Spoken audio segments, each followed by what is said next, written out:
We all strive to be that bit quicker on our bikes, don't we? Yeah, we want to beat the PB or even do the sport even a little bit quicker than last time, or maybe even beat our mates to the cafe on the local chain gang. But what happens if there were a few things that might be slowing you down? Like a so-called mate hanging onto your saddle on a climb, although that never really happens to me, does it, mate?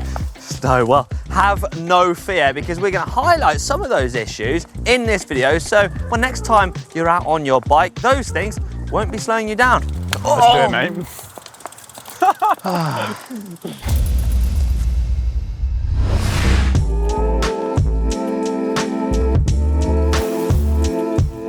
Rain jackets, and baggy rain jackets at that. Now, there's many positives to a good old rain jacket. They keep us dry when the rain is whipping through, lashing down on us, and they keep us warm when the wind starts to blow in from the east. Yeah, but Connor, there are some negatives. Having a big rain jacket's actually really unaerodynamic, and aerodynamics is a bit of a buzzword in cycling nowadays, and for a good reason. The more aerodynamic you are, the faster you are going to cut through the air. The less aerodynamic, well, the more power you're going to need to keep up that same speed.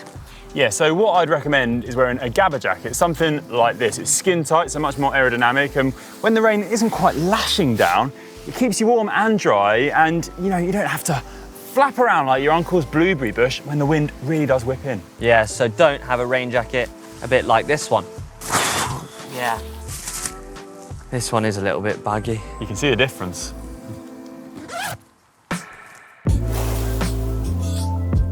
Tyre pressure. We have asked this question a multitude of times, and it goes a bit like this. Hey, is this the right tyre pressure?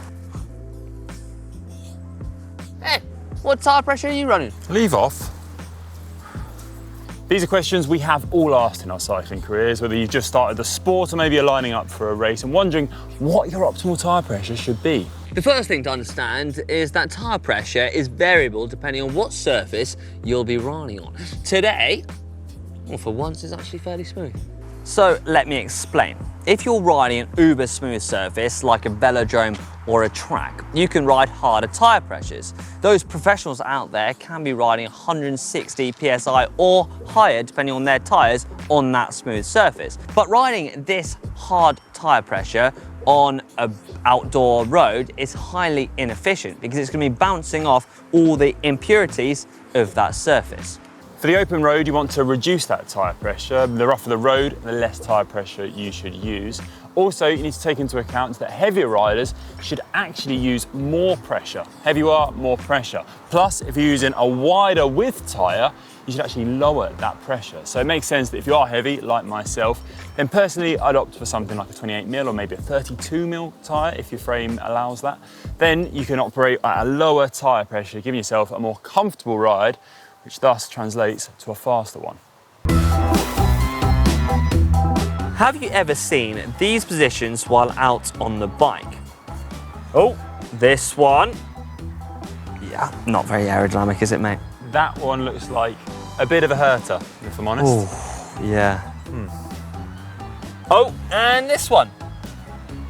That one's actually just a barn door. If you recognise these positions, then newsflash, you're wasting energy. And we did touch it on a little bit earlier when it came to the rain jackets. Essentially, your body is the biggest object on the bike, isn't it? It's got the greatest surface area.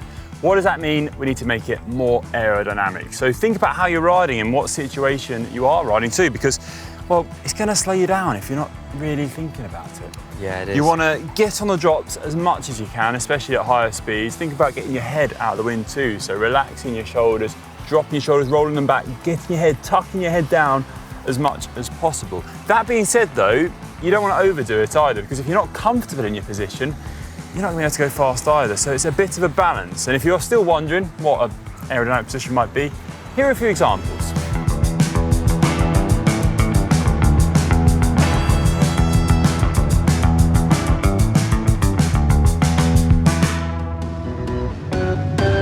Not that one, you plonker. Seriously, don't try that one at home. Stupid idea. Would not recommend that one. Now this one is key, like a stitch to a runner. We've all been there, haven't we? Well, had a big lunch and scoffed that last bit of cake.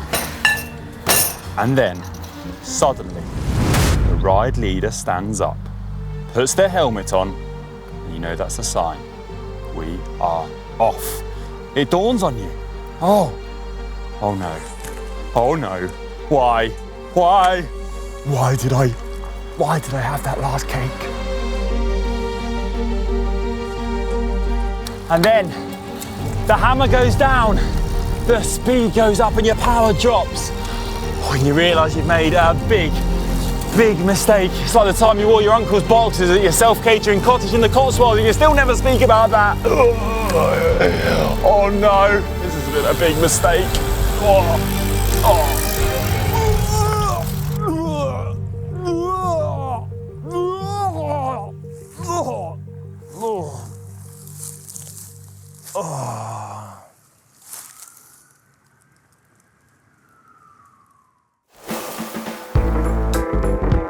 Got a big ride today, so I thought, why not? I'm going to take loads of gear. So, first things first, jacket. I mean, it's 22 degrees out, but I thought I'd bring it just in case. I'll probably take it off after 5 minutes and carry it around for the whole ride.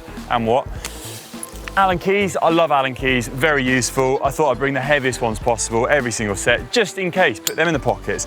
And then I was thinking, running. I mean, I might find a really nice spot to go running, so I brought a bag as well, put my massive trainers in it. Doesn't quite fit, so I'm going to be flapping about a bit in the wind because my shoes are absolutely massive, but hey ho. It has to be said, I am 100% guilty of this, not just on my bike, but also for a holiday or a weekend away. If I don't know what to take, I'll just take everything. And I guess you can get away with it on a holiday, but on your bike, well, not so much. Every item you bring is more weight to carry.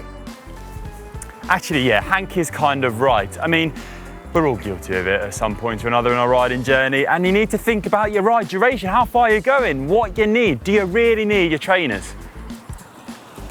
No, you don't. Do you need your jacket when it's 22 degrees out? Probably not. Do you need your favourite set of Allen keys that weigh a ton? No. You're not going to Everest like a Sherpa, are you? Think about it as a weekend away where you just bring your toothbrush and a pair of boxers.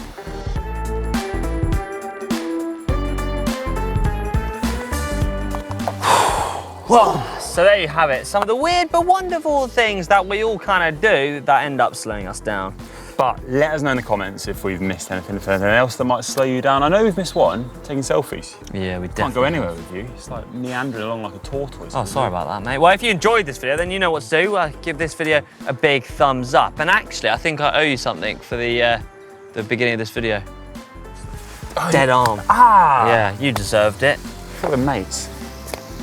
Thanks for watching, everyone.